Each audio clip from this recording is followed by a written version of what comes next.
کبھی سوچا ہے کہ جب زندگی کا پہیہ رک جاتا ہے تو آخر ہوتا کیا ہے؟ یہ سوال صدیوں سے انسان کو پریشان کرتا آیا ہے۔ تو چلیے آج ہم ایک خاص تحریر کی بنیاد پر اس سفر کو سمجھنے کی کوشش کرتے ہیں۔ روح کا وہ پہلا سفر جو موت کے فوراً بعد شروع ہوتا ہے، ایک ایسا سفر جو یقین کیجیے حیرت، الجھن اور آخر میں حقیقت کے ایک زبردست احساس سے بھرا ہوا ہے۔ اور اس سفر کی شروعات وہ ایک ایسی بات سے ہوتی ہے جو سن کر انسان ٹھٹک جائے۔ یہ جملہ سیدھا اس منظر میں لے جاتا ہے جہاں سب کچھ ہو چکا ہے لیکن احساس تک نہیں ہوا۔ ایک عجیب سی الجھن، ایک بے یقینی، جیسے روح ابھی بھی پرانی زندگی اور ایک بالکل انجان نئی حقیقت کے بیچ میں اٹکی ہوئی ہو۔ تو پہلا مرحلہ اس تحریر کے مطابق اسے کہتے ہیں موت کا خواب، اور یہ نفسیاتی طور پر دیکھا جائے تو بہت ہی دلچسپ چیز ہے۔ یہاں موت ایک حقیقت نہیں ہے بلکہ ایک خواب جیسی کیفیت ہے، ایک عارضی احساس۔ اس سے اندازہ ہوتا ہے کہ ہمارا اس دنیاوی زندگی سے رشتہ کتنا مضبوط ہوتا ہے، اتنا کہ روح فوراً اس کے ختم ہونے کو ماننے کے لیے تیار ہی نہیں ہوتی۔ اور اس خواب والی حالت میں جو ہو رہا ہوتا ہے وہ تو بالکل ہی عجیب ہے۔ روح بالکل ایک تماشائی کی طرح سب کچھ دیکھ رہی ہے، اپنا ہی جنازہ، اپنے پیاروں کو روتے ہوئے، یہاں تک کہ اپنے جسم کو غسل دیے جاتے اور کفن پہناتے ہوئے بھی، اور پھر قبر میں اتارتے ہوئے بھی۔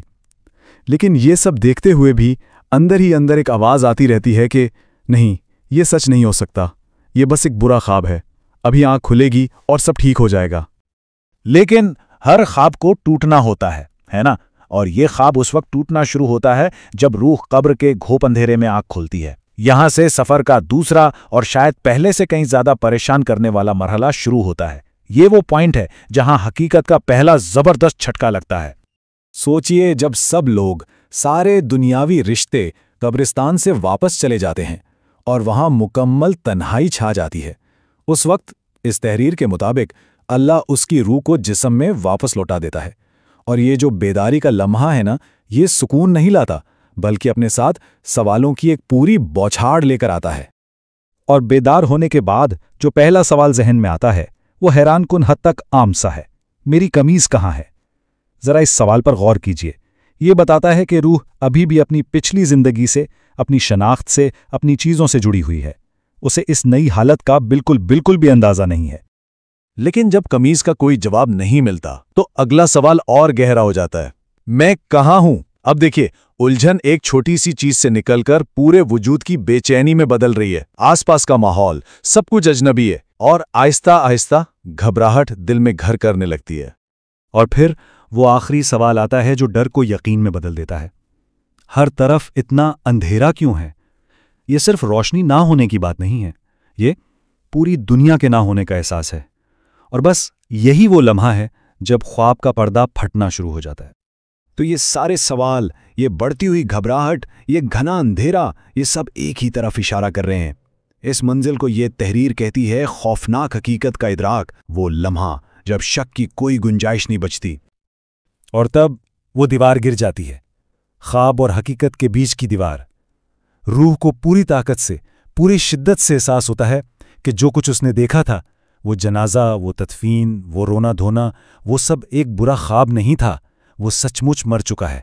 اور یہ اندھیری تنہائی اب یہی اس کی نئی اصلی حقیقت ہے۔ اس احساس کے بعد تو جیسے مایوسی کا ایک طوفان آ جاتا ہے۔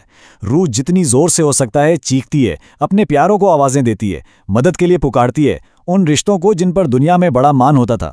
لیکن جب ہر طرف سے صرف خاموشی کا جواب ملتا ہے، تب اس مکمل بے بسی کی حالت میں اسے وہ آخری اور واحد سہارا یاد آتا ہے جو ابھی بھی باقی ہے، خدا۔ اور اس شدید خوف اور تنہائی میں روح کا رخ صرف اور صرف اللہ کی طرف ہوتا ہے۔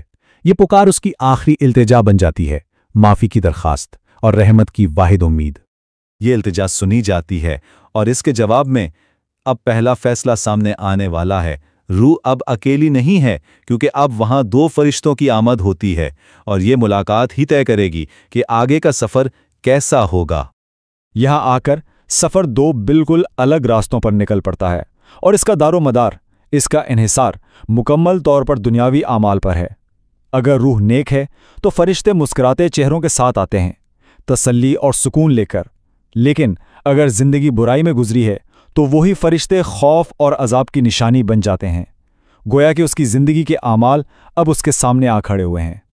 تو یہ جو پوری داستان ہے، یہ صرف ایک خوفناک کہانی سنانے کے لیے نہیں ہے، اس کا ایک مقصد ہے، ایک سبق سکھانا، اور وہ سبق اس تحریر کی آخری دعا میں چھپا ہوا ہے۔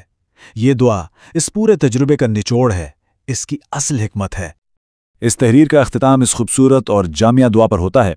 یہ دعا ایمان، معافی اور ایک پرامن انجام کی خواہش ہے، اور یہ صرف اپنے لیے نہیں ہے بلکہ اپنے ماں باپ، اپنے خاندان اور اپنے دوستوں سب کے لیے رحمت کی درخواست ہے۔ اور یہ اس بات کی بھی یاد دہانی ہے کہ ہم سب کہیں نہ کہیں ایک دوسرے سے جڑے ہوئے ہیں۔ تو اس پورے سفر کو سمجھنے کے بعد ہم سب ایک آخری سوال پر آ رکتے ہیں۔ یہ تفصیل ہمیں اپنی زندگی کے اعمال اور ان کے ہمیشہ رہنے والے نتائج کے بارے میں سوچنے کی کیا دعوت دیتی ہے؟ شاید یہ اس بات کی ایک بہت گہری یاد دہانی ہے کہ ہم آج جو چنتے ہیں وہی ہمارے کل کی حقیقت کو بناتا ہے۔